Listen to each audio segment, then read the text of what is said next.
So hello traders, आज हम बात करेंगे, डिटेल में बात करेंगे कि वॉर रिलेटेड क्या न्यूज़ है, क्या है।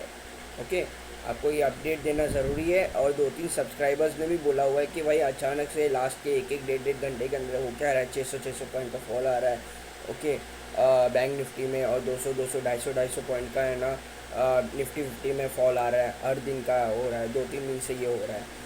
सो जैसे कि मैंने बताया था, बैंक निफ्टी में भी क्या है ना, हेमस का एक अटैक हुआ था, शॉकिंग अटैक हुआ था इसराइल पे, और इसराइल ने वॉर डिक्लेयर कर दिया, जो कि जाहिर सी बात है। ठीक है, हफ्ता हुआ उनका चल रहा था, अक्टूबर 7 को ये मालूम पड़ता है कि हेमस ने इसराइल के कोई हॉस्पिटल में, गाज़ा हॉस्पिटल है, उसमें ना हमला कर दिया, मिसाइल छोड़ दिया। तो 1400 लोगों के करीबन लोगों की मौत हुई है उधर। ठीक है, ये फिर उसके बाद है ना, होता क्या है कि यूएस भी इन्वॉल्व हो जाता है उसमें, उस वॉर में। ये भी एक न्यूज़ आ जाती है कि वो सपोर्ट कर रहा है, हालांकि वो सपोर्ट कर रहा है इसराइल को। ठीक है, इक्विपमेंट रिलेटेड। फिर बाद में मंडे को और एक न्यूज़ आता है कि चाइना भी इन्वॉल्व हो गया, और तो उसको टपकना है कहीं ना कहीं से, China. Sorry for my words, लेकिन है ना बता देता हूँ कि चाइना भी इन्वॉल्व हो रहा है, हेमस के साइड में जा रहा है वो। उसके उसके कुछ कुछ इक्विपमेंट्स है ना, वो है ना बेच रहा है, मतलब वो हेमस को दे रहा है।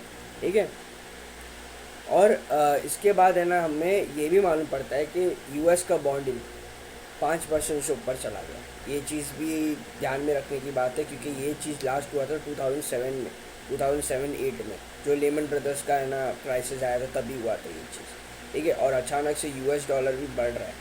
सो ये चीज़ का भी ध्यान रखना पड़ेगा, थोड़ा सा कॉशियस होने की ज़रूरत है।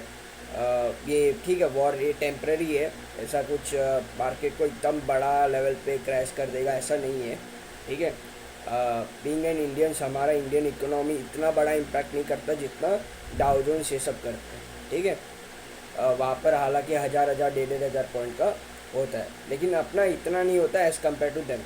ठीक है, अपना DII संभाल लेते हैं, वो ख़रीद लेते हैं शेयर्स। ठीक है, पर फिर भी ये चीज़ का थोड़ा सिचुएशन है, तो संभाल के रखना। मतलब अपनी जो हार्ड मनी है वो कब इन्वेस्ट करना, जब एक लगे कि हाँ भाई थोड़ा सा माहौल थोड़ा शांत हो गया है, ऐसा हो रहा है, तो करना। या अगर है ना, मेरे हिसाब से अगर लगता है ये जल्दी शांत अभी नहीं होगा। मैंने बैंक निफ्टी में बताया था कि इतना बड़ा इम्पैक्ट नहीं करेगा, लेकिन अभी मुझे लग रहा है कि इम्पैक्ट करेगा। ओके, इम्पैक्ट करेगा।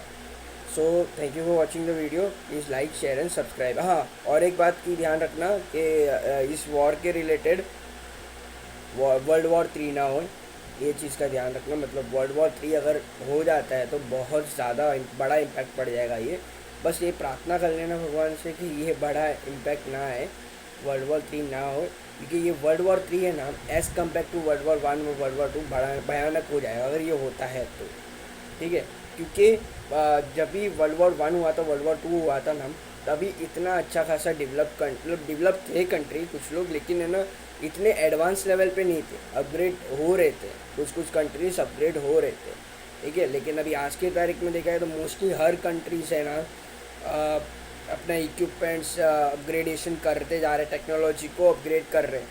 सो इस केस में अगर कोई भी एक एक मिसाइल भी इतनी कीमती है ना, पूरे ना देश को बर्बाद कर दे, उनके पास वो सब ताकतें हैं।